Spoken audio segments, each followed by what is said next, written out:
నమస్తే, welcome to Sri paper news. ముందుగా headlines. వరదల వల్ల నష్టపోయిన ప్రతి వ్యక్తిని ఆదుకుంటామన్న ముఖ్యమంత్రి చంద్రబాబు నాయుడు. వరద వల్ల దెబ్బతిన్న ఒక్కొక్క వాహనానికి 10,000 రూపాయలు ఇస్తానని హామీ. అటవీ వనరుల రక్షణలో ప్రాణత్యాగం చేసిన వారికి నివాళులు అర్పించిన డిప్యూటీ సీఎం పవన్ కళ్యాణ్. ఏపీలో ఎర్రచందనం, శ్రీగంధం వంటి విలువైన వృక్షజాతులు ఉన్నాయని వెల్లడి. వైసీపీ అధినేత జగన్ పై మంత్రి నిమ్మల రామానాయుడు ఫైర్. వైఎస్ జగన్ బురద రాజకీయాలు చేస్తున్నారని ఆగ్రహం. వరదల వల్ల నష్టపోయిన ప్రతి వ్యక్తిని ఆదుకుంటామని సీఎం చంద్రబాబు నాయుడు తెలిపారు. ఈ నెల 17లోగా పరిహారం అందజేస్తామని స్పష్టం చేశారు. ఏలూరు నగరంలోని శనివారపుపేటకు 15 కోట్లతో వంతెన నిర్మాణానికి హామీ ఇచ్చారు. ఇళ్లు దెబ్బతిన్న కుటుంబాలకు కొత్త ఇళ్లు నిర్మిస్తామని, వరదల వల్ల దెబ్బతిన్న ఒక్కొక్క వాహనానికి 10,000 రూపాయలు ఇస్తామని చెప్పారు. కాకినాడ జిల్లాలో ముఖ్యమంత్రి నారా చంద్రబాబు నాయుడు పర్యటించారు. సామర్లకోట వద్ద ఏలేరు కాలువను సందర్శించారు. ఆ తర్వాత కిర్లంపూడి మండలంలోని రాజుపాలెంలో నీటి మునిగిన పంట పొలాలను పరిశీలించారు. అక్కడ జేసీబీ ఎక్కి మునిగిన ఇళ్లను పరిశీలించి రైతులు, స్థానికులతో ముఖాముఖి నిర్వహించారు. తిరిగి సామర్లకోటకు చేరుకున్న చంద్రబాబు నాయుడు అధికారులతో సమీక్షించారు. వరద బాధితుల కష్టాలను చూశానని, ప్రజలకు చాలా నష్టం జరిగిందని అన్నారు. ఏలేరు రిజర్వాయర్కు ఒకేసారి 47,000 క్యూసెక్ల నీరు వచ్చాయని, అధికంగా వరద రావడంతో పలు ప్రాంతాలు నీట మునిగాయన్నారు. కలెక్టర్ సమయస్ఫూర్తిగా వ్యవహరించడంతో నష్టం తగ్గిందన్నారు. గత ప్రభుత్వం ప్రాజెక్టుల నిర్వహణను సక్రమంగా చేయలేదని చెప్పారు. 65,000 ఎకరాల్లో పంట పొలాలు దెబ్బతిన్నాయని, నష్టపోయిన పంట పొలాలకు హెక్టారుకు 25,000 రూపాయల పరిహారం అందజేస్తామని అన్నారు. ఇండ్లు దెబ్బతిన్న కుటుంబాలకు కొత్త ఇళ్లు నిర్మిస్తామని తెలిపారు. వరదల వల్ల దెబ్బతిన్న ఒక్కొక్క వాహనానికి 10,000 రూపాయల చొప్పున ఇస్తామని తెలిపారు. ఈ నెల 17వ తేదీలోపు బాధితులకు పరిహారం అందజేస్తామని చెప్పారు. ప్రకృతి విపత్తులను నియంత్రించలేవని, ప్రజాహితం కోసం ఎన్డీఏ ప్రభుత్వం పనిచేస్తుందని చంద్రబాబు నాయుడు తెలిపారు.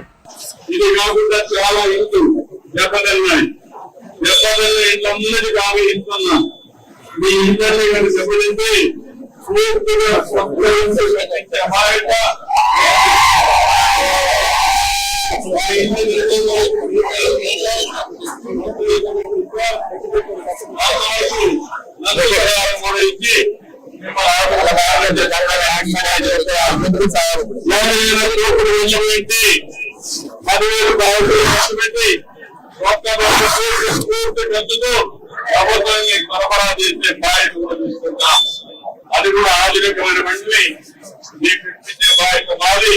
ఒక పైసా ఖర్చు లేకుండా కొంత ఖర్చులకు డబ్బులు ఇచ్చి కొంత పంపించే బాధ్యత తీసుకుంటాం.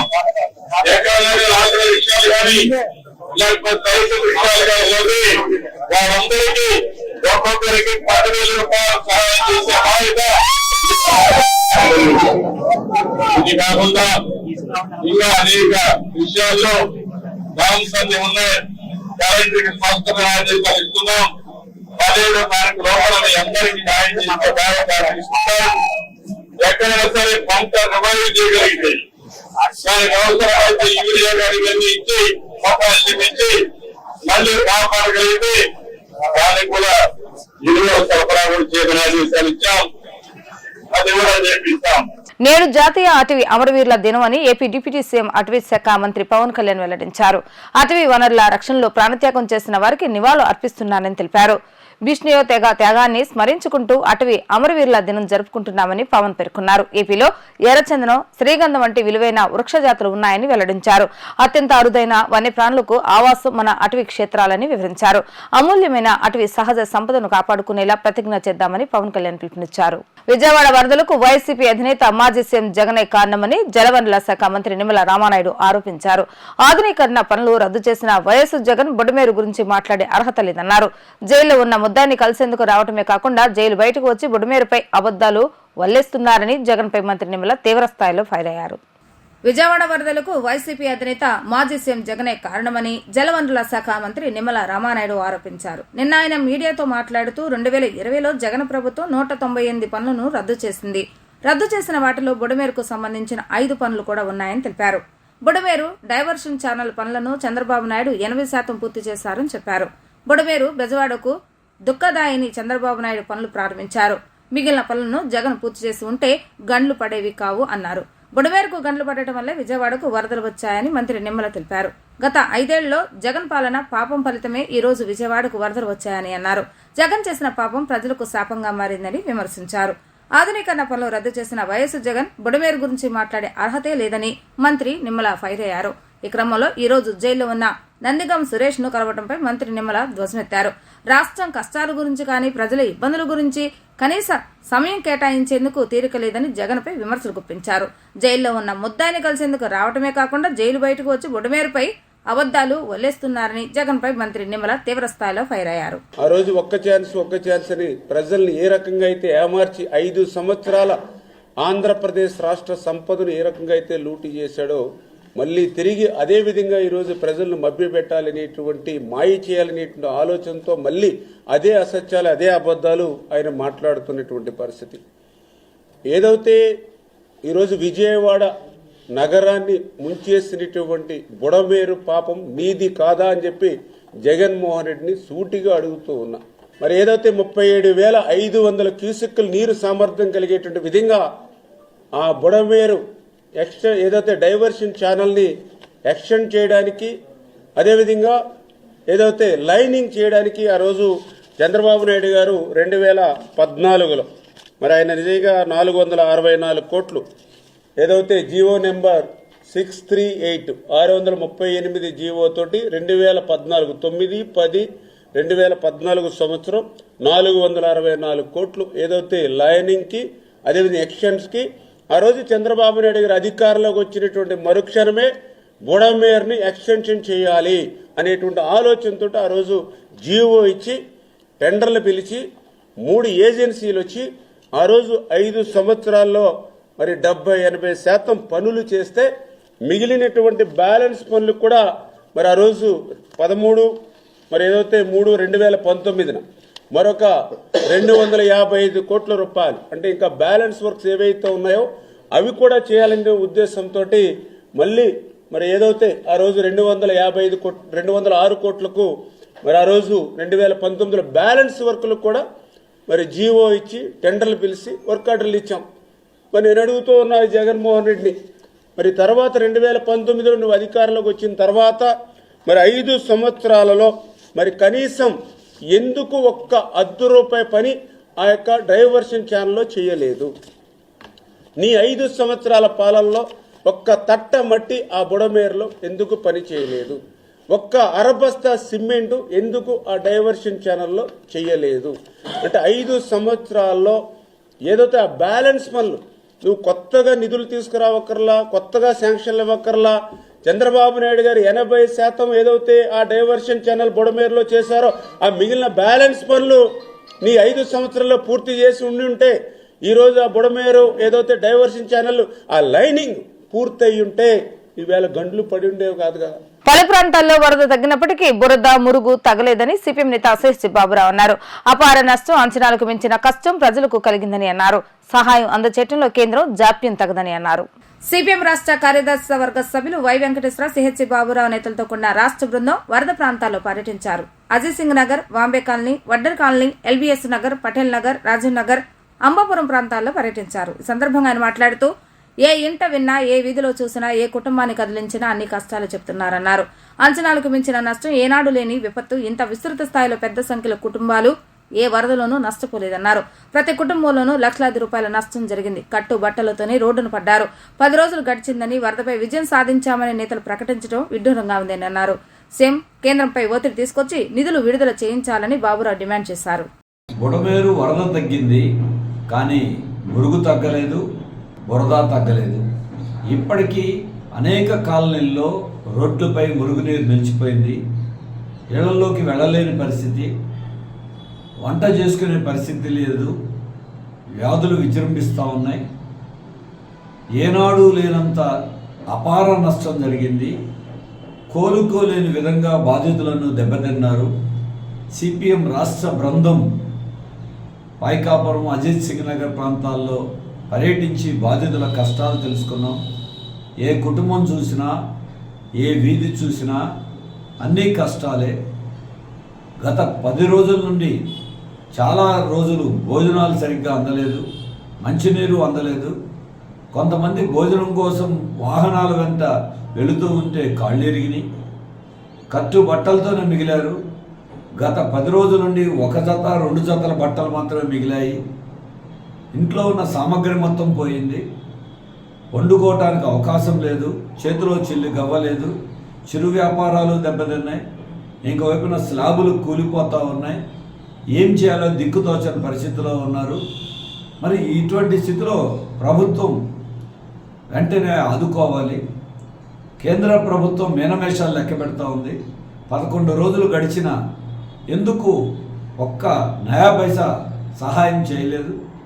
ఎన్ని రోజులు తిరుగుతారు బృందాలు? తక్షణ సహాయం చేయడానికి ఏమొచ్చింది అర్థం? 10,000 కోట్ల రూపాయల తక్షణ సహాయం కేంద్ర ప్రభుత్వం ఇవ్వాలి. తర్వాత అంచనాల ప్రకారం ఇంకా మిగిలిన నష్టపరిహారం చెల్లించాలి. దీని మీద ముఖ్యమంత్రి చంద్రబాబు నాయుడు గారు కేంద్రం మీద కూడా ఒత్తిడి తేవాలి. అఖిలపక్ష సమావేశం జరపండి, అందరినీ కలుపుకోండి, కేంద్రం మీద ఒత్తిడి తీసుకురండి. ఇటువంటి విపత్తులో కేంద్రం ఆదుకోవాల్సిన బాధ్యత ఉంది. వాళ్ళ దయాదాక్షిణ్యం కాదు. రాష్ట్ర ప్రభుత్వం కూడా వెంటనే బాధ్యతలను ఆదుకోవాలి. కనీసం తక్షణంగా ప్రతి కుటుంబానికి 25,000 రూపాయల ఆర్థిక సహాయం అందించాలి. నష్టం అంచనా వేసిన తర్వాత అది ఒక్కొక్క కుటుంబంలో ఎంత నష్టం జరిగింది, ఏ రకమైనది, పూర్తి స్థాయిలో వాళ్ళని ఆదుకోవాలి. ప్రభుత్వం తదుపరి చేయొచ్చు. అంతేకాదు, వాహనాలకి ఇతర సామాగ్రికి ఇన్సూరెన్స్ కంపెనీలు నిబంధనలు సడలించాలి. అలాగే బురద మురుగునీరు బయటికి తీయడానికి పెట్టిన మోటార్లు సరిపోవటం లేదు. సిబ్బంది పనిచేస్తూ ఉన్న ఈ విపత్తు చాలా ఘోరమైంది, చాలా విస్తృతమైంది. కాబట్టి ఇప్పటికి ప్రభుత్వం చేసిన సేవలు అందట్లేదు. అలాగే ఎన్యూమరేషన్ త్వరగా పూర్తి చేసి ఇంటింటికి అన్ని రకాల సహాయం కావాలి. ఇవాళ కప్పుకోవడానికి దుప్పట్లేదు, పడుకోవటానికి చాపలు లేవు, మంచాలు విరిగిపోయినాయి, దెబ్బతిన్నాయి. కాబట్టి ఇవన్నీ రోడ్లపై కాకుండా ఇంటింటికి సక్రమంగా అందే విధంగా చూడాలి. ఒకవైపున మేము సిపిఎంగా 8 కేంద్రాల్లో భోజనం పంపిణీ చేస్తున్నాం. ప్రభుత్వ భోజన పంపిణీ ఎక్కువ చోట్ల నిలిచిపోయింది. మరి ఇటువంటిది ఒకవైపున సేవ, మరోవైపున ప్రభుత్వం మీద ఒత్తిడి, ఇవి రెండూ కూడా కొనసాగిస్తా ఉన్నాం. ముఖ్యమంత్రి గారికి విజ్ఞప్తి చేశాం. వ్యక్తిగతంగా కలుసుకుని మరి మేము ఒక బృందంగా పార్టీ తరపున ఇచ్చాం. మరి ప్రభుత్వం స్పందించకపోతే కేంద్రం మీద ఒత్తిడి కోసం మరి ప్రజలే గట్టిగా నిలదీసే పరిస్థితి వస్తుంది. ఆ చొరవ రాష్ట్ర ప్రభుత్వం తీసుకోవాల్సిన అవసరం ఉంది. బాధితుల్ని తక్షణం ఆదుకోవాలని సిపిఎం ఆంధ్రప్రదేశ్ కమిటీ తరఫున మేము డిమాండ్ చేస్తా ఉన్నాం. గన్నవరం, కేసరపల్లి, ముస్తాబాద్ గ్రామాల్లో వరదతో నష్టపోయిన పంట పొలాలను గన్నవరం మండలం వ్యవసాయ అధికారి ఎన్ లక్ష్మీ తేజస్వి ఈ రోజు క్షేత్రస్థాయిలో పరిశీలించారు. పలువురు రైతులతో మాట్లాడి పంట నష్టం గురించి అడిగి తెలుసుకున్నారు. మొత్తం గన్నవరం మండలంలో 8,400 ఎకరాల్లో వరి, 500 ఎకరాల్లో పత్తి, 120 ఎకరాలు వేరుశనగ మరియు 30 ఎకరాలు చెరుకు నష్టమైనట్లుగా అంచనా వేశామని ఆమె తెలిపారు. ముస్తాబాద్ గ్రామంలో మొత్తం 3,300 ఎకరాల్లో వరి పంట సాగు చేయగా వరద కారణంగా 2,300 ఎకరాలు నష్టపోవడం జరిగిందని చెప్పారు. గత 11 రోజులుగా వరి పంట నీట మునగటం వల్ల వరి వేసిన రైతులకు పూర్తిగా నష్టం జరిగిందని అన్నారు. ఈ రోజుతో పంట నష్టపరిహార ప్రక్రియ అనేది ముగిసిపోతుందని, రైతులు ఎవరైతే నష్టపోయారో వారికి ప్రభుత్వం వారు 80% రాయితీతో వరి, మినుము, పెసర విత్తనాలు సబ్సిడీ మీద అందజేయడం జరుగుతుందని అన్నారు. రైతులు ముందుగా ఏ రకం విత్తనాలు కావాలో తెలపాలని కోరారు. పంట నష్టపోయిన రైతులు కంగారు, ఆందోళన చెందాల్సిన అవసరం లేదని, ప్రభుత్వం అన్ని విధాలుగా ఆదుకుంటుందని స్పష్టం చేశారు. ఈ కార్యక్రమంలో రైతులు పాలడుగు మల్లికార్జున, పాలడుగు రత్నారా, గుడిపాటి సాంబశివరా, గరిమెల్ల పూర్ణ, గుడిపాటి రామ్ కుమార్, గ్రామ వ్యవసాయ సహాయకులు పాల్గొనడం జరిగింది. వరద ముంపు నుంచి అందరూ త్వరగా కోలుకోవాలని దుర్గమ్మను దర్శించుకుని ప్రార్థించానని సినీ నటుడు సాయి ధర్మతేజ్ అన్నారు. బాధితులను ఆదుకునేందుకు తన వంతు సహకారాన్ని అందజేస్తానని అన్నారు. భారీ వర్షాలు, వరదలపై అప్రమత్తత, బాధితులను రక్షించేందుకు చేపట్టిన చర్యలపై ప్రభుత్వ స్పందన బాగుందని అన్నారు. విజయవాడ వాంబే కాలనీలో వరద బాధితులను సినీ నటుడు సాయి ధర్మతేజ పరామర్శించారు. వాంబే కాలనీలో అమ్మ ప్రేరణ ఆదరణ సంస్థ వృద్ధాశ్రమంలో వృద్ధులతో మాట్లాడి వివరాలు తెలుసుకున్నారు. వృద్ధాశ్రమంలో వరద బాధిత వృద్ధుల సహాయార్థం 2 లక్షల చెక్కును అందజేశారు. అమ్మ ప్రేమ వరద బాధితులను పరామర్శించేందుకు విజయవాడకు వచ్చానని, వరద ముంపు నుంచి అందరూ త్వరగా కోలుకోవాలని దుర్గమ్మను దర్శించుకుని ప్రార్థించానని చెప్పారు. బాధితులను ఆదుకునేందుకు తన వంతు సహకారం అందజేస్తానని అన్నారు. భారీ వర్షాలు, వరదలపై అప్రమత్తత, బాధితులను రక్షించేందుకు చేపట్టిన చర్యలపై ప్రభుత్వ స్పందన బాగుందని అన్నారు. ప్రభుత్వం తగిన రీతిలో స్పందించినందుకు హర్షం వ్యక్తం చేశారు. కాలనీలో అమ్మ ప్రేమ ఆదరణ సంస్థ వృద్ధాశ్రమంలో ప్రత్యేకమైన అనుబంధం ఉందని అన్నారు. వృద్ధాశ్రమం అభివృద్ధికి సహాయం చేస్తానని అన్నారు. విజయవాడ వరద బాధితులను కలవడం కోసం వచ్చానండి. వాళ్ళు త్వరగా న్యాయం కోలుకోవాలని చెప్పి నేను అమ్మవారిని దర్శనం జరిగింది. సో అందరికీ బాగుండాలి, అందరికీ ఏ రకంగా సహాయపడగలను అందరికీ సహాయం చేస్తానండి. అండ్ అలాగే 2021లో ఈ వృద్ధాశ్రమం ఇంకా అనాథాశ్రమం కట్టించానండి, అమ్మ ప్రేమ ఆదరణ సంస్థ అని. సో వాళ్ళు నా కోసం యాక్షన్ అయినప్పుడు అందరూ నా కోసం ప్రే చేశారు, నా కోసం నేను తొందరగా కోలుకోవాలని చెప్పి. సో అలాగే నేను వాళ్ళ కోసం నేను వచ్చానండి. నా బాధ్యతగా, నా రెస్పాన్సిబిలిటీగా నేను వచ్చి వాళ్ళందరినీ కలవడం జరుగుతుందండి. అలాగే అందరికీ నేను ఫుడ్ ప్యాకెట్స్ కానివ్వండి, వాళ్ళకి కావాల్సిన సప్లైస్ కానివ్వండి, అవన్నీ అందజేస్తాను వచ్చానండి. సో మీ అందరూ ఇదిగా అందరూ వచ్చి నన్ను సపోర్ట్ చేసినందుకు చాలా థ్యాంక్స్ అండి. అలాగే మీ అందరూ త్వరగా కోలుకోవాలని చెప్పి నేను కోరుకున్నాను. Thank you. నాకు చాలా ఆనందంగా ఉంది, అంటే వాళ్ళ రెస్పాన్సిబిలిటీ వాళ్ళు నెరవేరుస్తున్నారు కదండి. సో చాలా గర్వంగా ఉందండి. అందరికీ నమస్కారం అండి. నా పేరు నాగేంద్ర, మా అమ్మగారు అన్నపూర్ణ. మేము ఈ అమ్మప్రేమ ఆదరణ సేవా సంస్థ ఫౌండర్ అయిన కేవీ నారాయణ గారి వైఫ్, నేను కుమారుణ్ణి. అయితే గత 3 ఏళ్ల క్రితం మనకు కరోనా టైంలో బిల్డింగ్ కన్స్ట్రక్షన్ ఉన్న టైంలో మేము సాయిధరం తేజ్ గారికి ట్విట్టర్లో రిక్వెస్ట్ పెట్టిన కారణంగా మాకు అప్పుడు బిల్డింగ్ ఫండ్ ఇచ్చారు. అయితే గత కొన్ని రోజులుగా విజయవాడలో ఏదైతే వరద ఏదైతే ఉందో దాంట్లో బారిన పడిన వాళ్ళు మన ఆశ్రమం కూడా ఉందండి. అయితే ఆ వీడియో నేను ఇక్కడ ఎంత తీవ్రంగా ఉందో నేను వీడియో తీసి నేను ఫార్వర్డ్ చేయడంతో వెంటనే మళ్ళీ సాయిధరం తేజ్ గారు స్పందించి మళ్ళీ కూడా నేను ఈ వరదకు కూడా నేను మళ్ళీ తన ముందుంటాను, సహాయం చేస్తానని చెప్పి ఇవాళ ఆశ్రమంకి తనే డైరెక్ట్గా వచ్చి 2 లక్షల చెక్ అయితే ఇవ్వడం జరిగింది. ఆయనకి ప్రత్యక్షంగా 2 లక్షలు ఇస్తే పరోక్షంగా ఆయన ఎప్పుడో కట్టించిన బిల్డింగ్ వల్ల మేము వరదల నుంచి సేఫ్గా ప్రతి ఒక్క ఆశ్రమంలో ఉన్న ప్రతి ఒక్క వృద్ధురాలను కూడా మేము ఫస్ట్ ఫ్లోర్లో ఉంచి సేఫ్గా ఉంచగలిగాం. ఆయనకి ఎప్పుడు కూడా మేము కృతజ్ఞులై ఉంటామండి. అయితే ఇంతకుముందు ఒక 3 years బ్యాక్ కన్స్ట్రక్షన్ ఉన్న టైంలో మేము రిక్వెస్ట్ పెట్టగా ఫ్యాన్స్ అండ్ సాయిధరం తేజ్ గారు మొత్తం కూడా మాకు 6 లక్షలు ఫండ్ ఇవ్వడం జరిగింది కన్స్ట్రక్షన్ కోసం. అది మొత్తం బిల్డింగ్ ఏదైతే ఉందో G+2 కట్టడం జరిగింది. అయితే మొన్న దానివల్ల అది కట్టడం ఎప్పుడైతే కంప్లీట్ అయ్యిందో ఇప్పుడు వరదలు మొదటి ఫ్లోర్ అందరికీ తెలిసిందే, ఫస్ట్ ఫ్లోర్ అంతా మొత్తం నీళ్ళలో ఉంది. అయితే ఆయన కట్టించిన బిల్డింగ్ వల్ల మేము అందరం కూడా ఈ ముసలి వాళ్ళందరినీ కూడా చాలా జాగ్రత్తగా సేఫ్గా ఫస్ట్ ఫ్లోర్లో ఉంచడం జరిగింది. ఎలాంటి ఇబ్బందులు, గవర్నమెంట్ సహకారంతో ఎలాంటి ఇబ్బందులు లేకుండా ఆహారం అంతా కూడా ఇవ్వడం జరిగిందండి. ఆయన సహాయం ఎప్పుడు కూడా మేము రుణపడి ఉంటాం. వరద బాధితులకు ప్రతి ఒక్కరూ తమ వంతు సహాయం అందజేస్తున్నారు. ఈ నేపథ్యంలో శ్రీ సత్యసాయి సెంట్రల్ ట్రస్ట్ ఆధ్వర్యంలో వరద బాధితులకు నిత్యావసర వస్తువుల పంపిణీ చేశారు. ఈ మహోన్నత కార్యక్రమాన్ని విజయవాడ ఎంపీ కేశినేని చిన్ని, central MLA Bonda Uma, trust managing trustee Ratnakar తో కలిసి లాంఛనంగా ప్రారంభించారు. శ్రీ సత్యసాయి సెంట్రల్ ట్రస్ట్ ఆధ్వర్యంలో విజయవాడ వరద బాధితులకు నిత్యావసర వస్తువులు పంపిణీ చేశారు. 7,000 మందికి బియ్యం, కందిపప్పు, పంచదారతో పాటు 19 రకాల వస్తువులను అందించే విధంగా కార్యక్రమాన్ని తలపెట్టారు.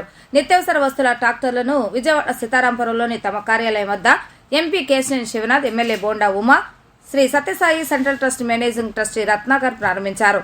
ఈ సందర్భంగా ఎంపీ శివనాథ్ చిన్ని మాట్లాడుతూ వరద బాధితుల సహాయం కోసం ప్రభుత్వం తరపున అనేక కార్యక్రమాలు చేస్తామని గుర్తు చేశారు. అనేక స్వచ్ఛంద సంస్థలు బాధితులకు అండగా నిలిచారని చెప్పారు.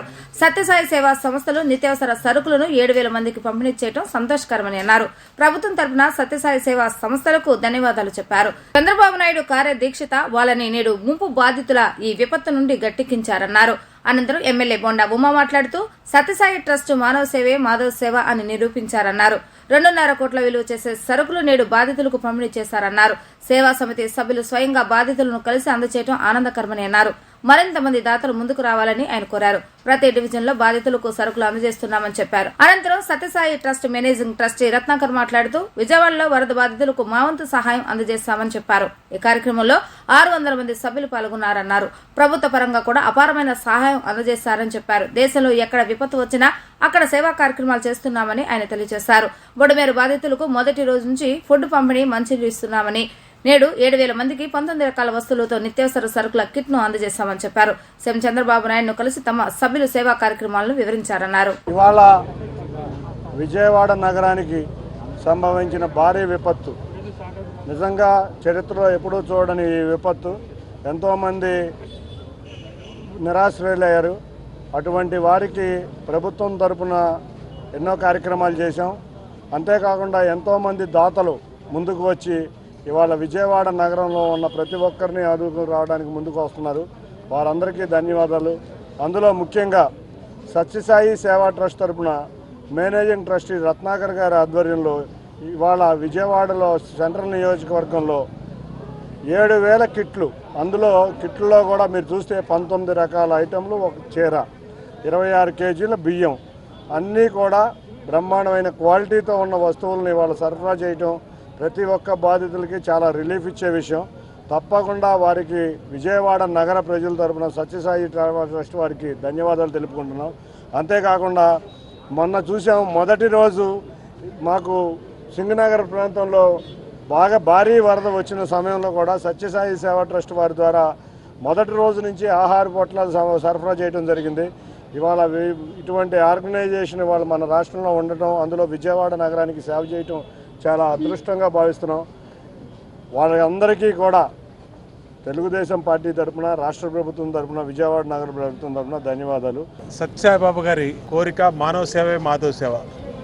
ఇవాళ దాన్ని ట్రస్ట్ మేనేజింగ్ ట్రస్ట్ రత్నార్ గారు, అలాగే స్టేట్ సత్యసాయి కమిటీ వాళ్ళందరూ కూడా కలిసి వరదల్లో మునిగిపోయిన బాధితులను ఆదుకోవడానికి ముందుకొచ్చి దాదాపు 7,000 కిట్లు, 2.5 కోట్ల రూపాయలు ఖరీదు చేసే సరుకులు, చీరలు అన్నీ కూడా ఇవ్వటం అనే సంతోషం. సెంట్రల్ నియోజకవర్గంలో ఇది వాళ్ళ చేతుల మీదుగానే, వాళ్ళ సేవాదళ సభ్యుల వాలంటీర్ చేతుల మీదుగానే, అలాగే ఎక్కడికెక్కడ డివిజన్లో నాయకత్వం చేతుల మీదుగా, పార్లమెంట్ సభ్యులు కేసినేని శివనాథ్ చిన్ని గారి చేతుల మీదుగా, మరి ఎమ్మెల్యేగా మాధు, మేము అందరి చేతుల మీదుగా ఈ కార్యక్రమం నిర్వహించడం సంతోషం. దాతలు ఈ పెద్ద ఎత్తున ముందుకు రావాల్సినటువంటి అవసరం ఉంది. అలాగే ఇలాంటి స్వచ్ఛంద సంస్థలు, rotary, Lions club, Vasavi club, ఇలాంటి వాళ్ళందరూ కూడా ముందుకు రావాలి. అలాగే మన వాణిజ్య విభాగం వాళ్ళు కానీ, మన ఇండస్ట్రీస్ కామర్స్ డిపార్ట్మెంట్ వాళ్ళు కానీ, వీళ్ళందరూ కూడా ముందుకొచ్చి బాధితులకు అండగా కావాల్సిన సమయం ఆసన్నమైంది. ప్రభుత్వం తరపున చేయాల్సింది చేస్తూ ఉన్నాం. ఇలాంటి స్వచ్ఛంద సేవలు కూడా ముందుకొస్తే అందరికీ ప్రజలకు అండగా ఉంటాం. ఇవాళ వీళ్ళని డివిజన్ వారీగా తీసుకెళ్ళి ఆ డివిజన్లో వారి చేతుల మీదుగానే బాధితులకి ఇప్పిస్తున్న సంతోషం. ఈ విజయవాడ నగరంలో ఎవరైతే బాధితులు ఉన్నారో వారిని పరామర్శించి ఆ స్వామి తరపున ఏదైనా మన చిన్ని సహాయం చేయాలనే ఒక ఉద్దేశంతో సత్యసాయి సేవాదళ సభ్యులు దాదాపు 600 మంది ఇక్కడ చేరి ఈ కార్యక్రమంలో పాల్గొంటున్నారు. మన ఎంపీ అయిన చిన్ని గారు, ఎమ్మెల్యే ఉమా గారు, వీళ్ళందరూ కూడా ఎంతో ప్రోత్సహించి ఈ కార్యక్రమాలను గత 10 రోజులుగా ఇక్కడ జరిపిస్తున్నారు. సత్యసాయి సేవా సంస్థలు ఎక్కడున్నా, భారతదేశంలో ఏ ప్రాంతంలో అయినా ఏదైనా విపత్తు సంభవించినప్పుడు మొట్టమొదటిగా ఉండాలి సత్యసాయి సేవాదళ సభ్యులు అక్కడికి మొదలు చేరుకోవాలని చెప్పే ఒక దిశానిర్దేశం అయితే బాబా చెప్పారు. అదేవిధంగా ఇప్పుడు కూడా ఎక్కడ ఏ విపత్తు జరిగినా మొట్టమొదటిగా సత్యసాయి సేవా సంస్థలు అక్కడ ఉండాలి, హాజరు ఉండాలి, అక్కడ తమ తగిన సేవలు అందించే ప్రయత్నం చేయాలనే ఒకే ఒక సదుద్దేశంతో మొట్టమొదటి రోజు మీరు చూసింటారు. ఫ్లడ్ వచ్చిన ఫస్ట్ డే నుంచి కూడా మా సేవాదళ వాలంటీర్స్ అక్కడ దిగి వాళ్ళకి చేతనైనంత వరకు వాళ్ళు ఫుడ్ ఇవ్వడం కానీ, ఫుడ్ ప్యాకెట్స్ కానీ, వాటర్ కానీ, బిస్కెట్స్ కానీ అవన్నీ కూడా చేస్తూ వచ్చారు. ఈరోజు తిరిగి ఎంపీ గారు, ఎమ్మెల్యే గారి యొక్క సూచనల మేరకు ఇక్కడ ఎక్కడైతే మోస్ట్ ఎఫెక్టెడ్ ఉన్నారో ఆ కాలనీస్, దాదాపు 4 కాలనీస్లో 7,000 ఫ్యామిలీస్, 7,000 ఫ్యామిలీస్ని కవర్ చేస్తూ ఒక్కొక్క కిట్ దాదాపు 19 ఐటమ్స్ ప్లస్ ఒక చీరతో కలిపి, ఇది మేమేదో బాధితులకు సాయం చేస్తున్నాం అనుకోవట్లేదు, కానీ విజయవాడలో ఉన్న మా అన్నదమ్ములకి, అక్కచెల్లెళ్ళకు మేము వాళ్ళ కష్టంలో ఉన్నప్పుడు మేము చేయూతనివ్వాల్సిందిగానే ఇస్తున్నట్లుగానే మేము భావిస్తున్నాము. ఇది వాళ్ళందరూ కూడా త్వరగా కోలుకొని వాళ్ళు తిరిగి పూర్వానికి ఏ విధంగా అయితే విజయవాడలో వాళ్ళు ఆనందంగా ఉన్నారో అదేవిధంగా ఈ పరిస్థితి నుంచి వాళ్ళు బయటపడాలని చెప్పి కూడా భగవంతుని ప్రార్థిస్తూ, ఈ అవకాశం మా అందరికీ దొరికినందుకు మేము నిజంగా కృతజ్ఞత తెలుపుకుంటూ, ప్రభుత్వం కూడా ఈరోజు మాట్లాడిన వెంటనే అన్ని రకాల వాళ్ళు దీనికి కావాల్సినటువంటి సూచనలు అయితేమి, సహాయం అయితేమి, పోలీస్ సహాయం అయితేమి అన్నీ కూడా ఇవ్వడానికి ముందుకు వచ్చారు. ఈరోజు సీఎం గారిని కూడా మన సత్యసాయి సేవా సంస్థలు వెళ్ళి, మన సభ్యులు వెళ్ళి కలవడం, వారు కూడా చాలా అప్రిషియేట్ చేయడం జరిగింది. వరద నష్టంపై అంచనా వేసేందుకు రెవెన్యూ స్పెషల్ సిఎస్ఆర్పి సిసోడియా నేతృత్వంలోని కేంద్ర బృందం ఏపీకి చేరుకుంది. ఎస్డీఎంఏ కార్యాలయంలో కేంద్ర బృందానికి వరద పరిస్థితిని జరిగిన నష్టాన్ని కేంద్ర బృందానికి అధికారులు వివరించారు. శాఖల వారీగా జరిగిన నష్టాన్ని కేంద్ర బృందానికి అధికారులు వివరించారు. ఈ సందర్భంగా సెంట్రల్ టీఎంతో ఆర్పీ సిసోడియా మాట్లాడుతూ రాష్ట్రంలో వాతావరణ పరిస్థితులు ఇంకోవైపు అల్పపీడన ద్రోణులు ఏర్పడ్డాయన్నారు. దీనికి తోడు ఒరిస్సాలో వర్షాలు బాగా పడటం ఈ ఏడాది సాధారణం కన్నా ఎక్కువ వర్షపాతం పడుతుందన్న అంచనాలు ఉన్నాయన్నారు. అయితే అనుకోని విధంగా భారీ వర్షాలు పడ్డాయని పేర్కొన్నారు. ఏపీలో ఎన్నడూ రానంత వరద కృష్ణానదికి వచ్చిందని ఆర్పీ సిసోడియా పేర్కొన్నారు. వరదతో పాటు భారీగా వర్షాలు కురిశాయని అన్నారు. 10 రోజుల పాటు పెద్ద ఎత్తున వరద సహాయక చర్యలు చేపట్టామని అన్నారు. అన్ని శాఖల్లోని అన్ని స్థాయిలో ఉన్న అధికారులు వరద సహాయక చర్యల్లోనే ఉన్నారని తెలిపారు. సీఎం చంద్రబాబు నాయుడు 10 రోజుల పాటు కలెక్టరేట్లోనే ఉండి వరద సహాయక చర్యలపై పర్యవేక్షించారని అన్నారు. ఏపీకి వరదల వల్ల అపార నష్టం సంభవించిందని, లక్షలాది ఇళ్లు నీట మునిగాయని, మొత్తం వరదల్లో దాదాపు 7 లక్షల మంది ఇబ్బందులు పడ్డారని అన్నారు. వరద నష్టం 6,882 కోట్లు వచ్చిందని ప్రాథమికంగా ఓ అంచనాకు వచ్చినట్లుగా ఆర్పీ సిసోడియా తెలిపారు. పంటలు, రోడ్లు, విద్యుత్, ఇరిగేషన్ వ్యవస్థలు దారుణంగా దెబ్బతిన్నాయని ఆర్పీ సిసోడియా పేర్కొన్నారు. ఇంకా ఎన్యూమరేషన్ కొనసాగుతుందని ఆర్పీ సిసోడియా తెలిపారు. ఏపీలో ఇంత దుర్మార్గ పాలన ఎన్నడూ లేదని చంద్రబాబు నాయుడు సర్కార్పై వైఎస్ఆర్సీపీ అధినేత మాజీ సీఎం వైఎస్ జగన్మోహన్ రెడ్డి మండిపడ్డారు. అక్రమ కేసులతో ఒక దళిత నేతను అరెస్టు చేశారని ధ్వజమెత్తారు. చంద్రబాబు నాయుడు నిర్లక్ష్యంతో విజయవాడ అతలాకుతలమైందని అన్నారు. బాబు తప్పిదాలను డైవర్ట్ చేసేందుకే అక్రమ కేసులు పెడుతున్నారని చెప్పారు. సీఎంగా తనను దూషించిన చంద్రబాబు నాయుడు లాగా కక్ష సాధింపుకు దిగలేదని పేర్కొన్నారు. ఇదే తప్పుడు సాంప్రదాయం ఒక సునామీ అవుతుందని, ఇదే గతి మీ నాయకులకు కూడా పడుతుందని, ఇదే జైలు మీరు కూడా ఉంటారని ఆయన అన్నారు. తెలుగుదేశం పార్టీ కార్యాలయంపై దాడి కేసులో ఆర్ఎఫ్ఐ గుంటూరు సబ్ జైల్లో ఉన్న మాజీ ఎంపీ నందిగామ సురేష్ ను వైసీపీ అధినేత మాజీ ముఖ్యమంత్రి వైఎస్ జగన్ పరామర్శించారు. అన్ని విధాలుగా పార్టీ అండగా ఉంటుందని భరోసా ఇచ్చారు. అనంతరం వైఎస్ జగన్ మీడియాతో మాట్లాడుతూ అక్రమ కేసులతో ఒక దళిత నేతను అరెస్టు చేశారని మండిపడ్డారు. చంద్రబాబు నాయుడు నిర్లక్ష్యంతో విజయవాడ అతలాకుతలం అయిందన్నారు. బాబు తప్పిదాలను డైవర్ట్ చేసేందుకే అక్రమ కేసులు బనాయిస్తున్నారని ధ్వజమెత్తారు. 4 ఏళ్ల క్రితం నాటి కేసును తెరపైకి తెచ్చిందన్నారు. సిట్టింగ్ సీఎంను టీడీపీ నేత దారుణంగా దూషించాడని, సీఎంగా తనను దూషించిన బాబులా కక్ష సాధింపుకు దిగలేదని అన్నారు. 41A కింద నోటీసులు ఇచ్చి కోర్టులో ప్రవేశపెట్టామని వైఎస్ జగన్ గుర్తు చేశారు. నాడు జరిగిన ఘటనలో నందిగామ సురేష్ ఉన్నాడా? సీసీ ఫుటేజ్లో ఎక్కడైనా నందిగామ సురేష్ కనపడ్డాడా అని ప్రశ్నించారు. చంద్రబాబు నాయుడు తప్పుడు సాంప్రదాయానికి నాంది పలుకుతున్నాడని, ఆయన ప్రభుత్వం ఎల్లకాలం ఉండదన్నారు. ఇదే తప్పుడు సాంప్రదాయం ఒక సునామీ అవుతుందని, ఇదే గతి మీ నాయకులకు పడుతుందని, ఇదే జైల్లో ఉంటారని అన్నారు. దాదాపుగా 4 సంవత్సరాల కిందట జరిగిన ఘటనలో ఈరోజు టాపిక్ డైవర్ట్ చేసేందుకు 4వ తారీఖు రాత్రిన సురేష్ను, దళిత ఎంపీని, విజయవాడ డిప్యూటీ మేయర్ భర్తను అరెస్ట్ చేస్తారు. నేను అడుగుతా ఉన్నా, సూటిగా నేను ఒక ప్రశ్న అడుగుతా ఉన్నా.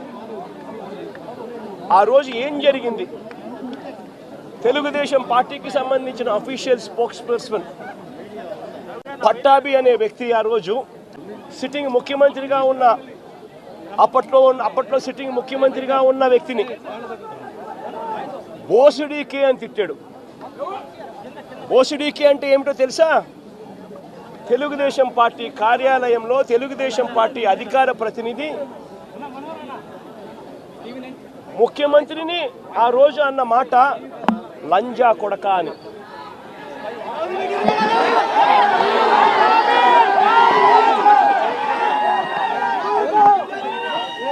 నిజంగా ఆ మాదిరిగా ఒక వ్యక్తి తిడితే రాష్ట్ర వ్యాప్తంగా ఆ ముఖ్యమంత్రిని ప్రేమించే వాళ్ళు, వైఎస్ఆర్ కాంగ్రెస్ పార్టీని అభిమానించే వాళ్ళు, రాష్ట్ర వ్యాప్తంగా ఉన్న వాళ్ళందరికీ కూడా కడుపు మండదా? ఎవరైనా చెబితేనే వాళ్ళు వచ్చి చేస్తారా? కడుపు మండిన వాళ్ళు, ఈ అన్యాయాన్ని చూడాలనుకునే వాళ్ళు, చూడకూడదు అని అనుకునే వాళ్ళు ధర్నా చేయడానికి వచ్చిన వాళ్ళ మీద దాడి చేయడానికి కూడా ప్రయత్నం చేశారు. ఆ దాడి జరిగిన పరిస్థితుల్లో, ఆ తోపులాటలో, ఆ తొక్కిసలాటలో తెలుగుదేశం పార్టీ ఆఫీసు మీద కొద్దో గొప్ప రాళ్ళు పడిండొచ్చు. నేను అడుగుతా ఉన్నా, ఆ జరిగిన ఘటనను ముఖ్యమంత్రిగా నన్ను అన్నా కూడా నేను చంద్రబాబు నాయుడు గారి మీద కక్ష సాధింపు చర్యతో వ్యవహరించాల. రాళ్ళు పడినాయి అని చెప్పి ఎప్పుడైతే తెలిసిందో వెంటనే అటువంటి ఆ ఘటనకు పోయిన వాళ్ళందరినీ కూడా ఎవరెవరు పోయారు అని చెప్పి ఆధారాలు చూసి అక్కడ ఉన్న సీసీ కెమెరాలో అక్కడ ఉన్న ఒక్కొక్క సెల్ ఫోన్ లొకేషన్స్ ఇవన్నీ ఆధారాల మేరకు చూసుకొని ఎవరెవరైతే పోయారో వాళ్ళందరినీ కూడా 41A ఇచ్చి వాళ్ళందరినీ కూడా అరెస్ట్ చూపించి కోర్టులో ప్రొడ్యూస్ చేయడం కూడా జరిగింది. ఎందుకంటే 7 ఏళ్ల లోపు ఉన్న కేసు ఇది. శిక్షా కాల పరిమితి 7 ఏళ్ల లోపు ఉన్న శిక్షా కాలం పరిమితి ఉన్న కేసు ఇది. కాబట్టి దీంట్లో అరెస్ట్ చేయడం అన్నది it does not serve the purpose. కాబట్టి 41A ఇచ్చి కోర్టుకు హాజరుపరచడం కూడా జరిగింది. మన ఇంత నిబద్ధతతో ఆ రోజు మేము అడుగులు వేసాం. ఇంత నిబద్ధతతో ఆ రోజు నిబద్ధతతో అడుగులు వేసి వాళ్ళందరినీ కూడా హాజరుపరిచి 41A కింద వాళ్ళందరికీ కూడా నోటీసులు ఇచ్చి వాళ్ళందరినీ కూడా కోర్టు ప్రొడ్యూస్ చేశారు. వార్తలు ముగించే ముందు హెడ్లైన్స్ మరొకసారి. వరదల వల్ల నష్టపోయిన ప్రతి వ్యక్తిని ఆదుకుంటామన్న ముఖ్యమంత్రి చంద్రబాబు నాయుడు.